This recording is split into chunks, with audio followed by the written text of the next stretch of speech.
Ndabasuhuje nta gutinda mu makona n'amakorosi, reka dutangire inkuru ya none dutya. Reba aka video.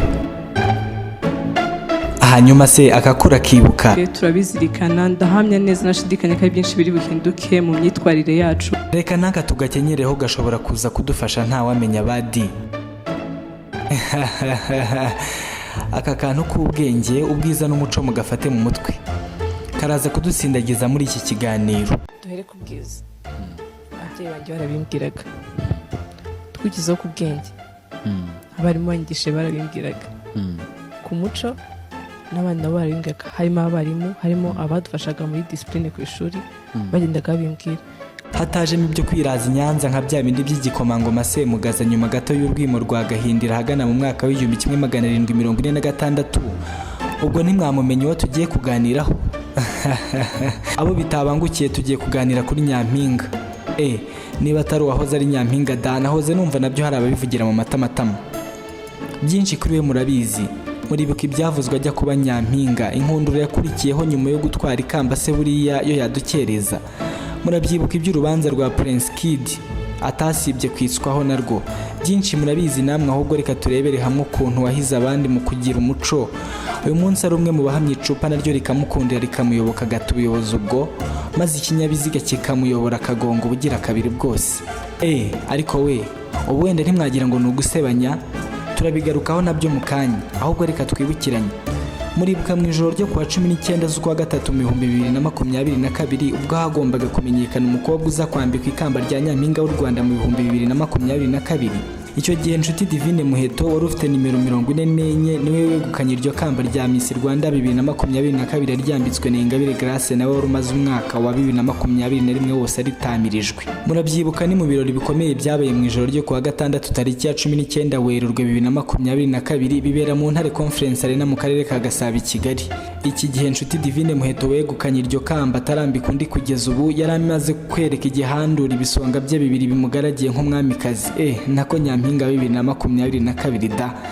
Abo barimo Keza Mauritia wari wambaye nimero 27 wabaye igisonga cya mbere cy'uyu Nyampinga, ndetse nyuma ye harimo Kayumba Darina wari nimero 25 wabaye igisonga cya kabiri cy'uyu Nyampinga.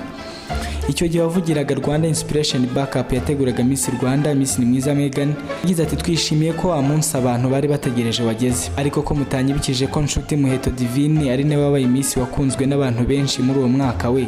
Niwe da, nyuma ya Miss Rwanda 2022 unamwise Miss Popularity 2022, ubanza nta wagutera ibuye. Muheto ariko utanagira ngo aroroshye, uzumva benshi bakubita agatoki ku kandi bati uzi ko kiriya cyana gisa nka Muheto sha. Nuko rero ibyo ntibidukereze. 29 z'ukwa 10 2024 saa 1:44 nibwo ku rukuta rwa X yahoze yitwa Twitter rwa Polisi y'u Rwanda yagize iti polisi iramenyesha ko Miss Muheto Divine yafashwe kubera gutwara ikinyabiziga yanyoye ibisindisha birengeje igipimo kandi nta ruhushya rwo gutwara ibinyabiziga agira, kugonga no kwangiza ibikorwa remezo hamwe no guhunga nyuma yo kugonga. Ibi ntabwo ari ubwa mbere yarabikoze. Yakorewe dosiye ishyikirizwa ubushinjacyaha. Muribuka mu kanya ubwo nari mbabwiye ko Muheto kubera ubwiza bwe rwose atabura kuvugisha amangambura abamukunda n'abamukurikira. Nyuma y'uko polisi y'u Rwanda ishyize hanze iri tangazo, hari uwagiye atangirwa ibitekerezo maze agira ati mwiriwe neza polisi yacu dukunda, nifuzaga ko mwareka nkafungwa mu mwanya wa Muheto imyaka yose bazamukatira, hanyuma nasohoka akampemba kubyarana nawe umwana umwe. Murasetsa ngaho da. Reka noneho twinjire mu businzi buvuga kuri uyu Miss Muheto wacu. Bwa mbere Nshuti Divine Muheto wabaye Nyampinga w'u Rwanda mu 2022 avugwaho ubusinzi hari mu kwezi kwa karindwi mu 2023.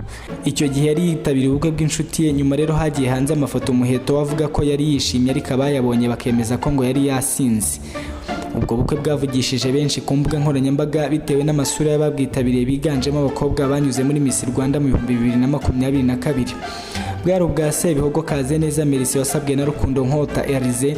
Nyuma y'amashusho yasakaye ku mbuga nkoranyambaga agaragaramo Miss Muheto Divine yishimiye ibi birori, hari abatangiye kuyahuza n'ubusinzi bavuga ko uyu mukobwa yari yasomye kuri Kamanyinya badi. Miss Muheto wari ufite imyaka 20 icyo gihe yanyarukiye kuri Twitter maze asubiza abamushinja ubusinzi, ababwira ko bamwibeshyeho bakabwitiranya n'ubusinzi. Yagize ati birababaje kuba witiranya kwishima no gusinda. Wari umunsi w'ibyishimo kandi twarishimye rwose, ahubwo twese twamenye gahunda ya tunyweresi. Nuko Kelly Ruzindana ufite ikamba rya Miss Photogenique yunze mu rya Muheto Divine avuga ko muri ubu bukwe nta nzoga zigeze zihabwa abari babufitemo inshingano cyane cyane abambariye umugeni. Ati nta nzoga zatangwaga ko bambariye umugeni, ujya ubanza gushaka amakuru mbere yo kuvuga ibintu udashobora kwerekana wiyubashye. Ubu bukwe Miss Muheto Divine yari yitabiriye n'ubwa Sebihogo Kazeneza Merci wari mu bahataniraga ikamba rya Miss Rwanda muri 2022 akaba n'igisonga cya mbere cya Miss wa kaminuza ya UTB mu 2016. Aherutse kurushinga na Rukundo Nkota Elize kwa 23 z'ukwa 9 2023 nibwo ikinyamakuru Igihe cyanditse ko Miss Muheto Divine yakoze impanuka. Icyo gihe nabwo ku mbuga nkoranyambaga iyi mpanuka byavugirwaga mu matamatama ko yaba yaratewe n'ubusinzi.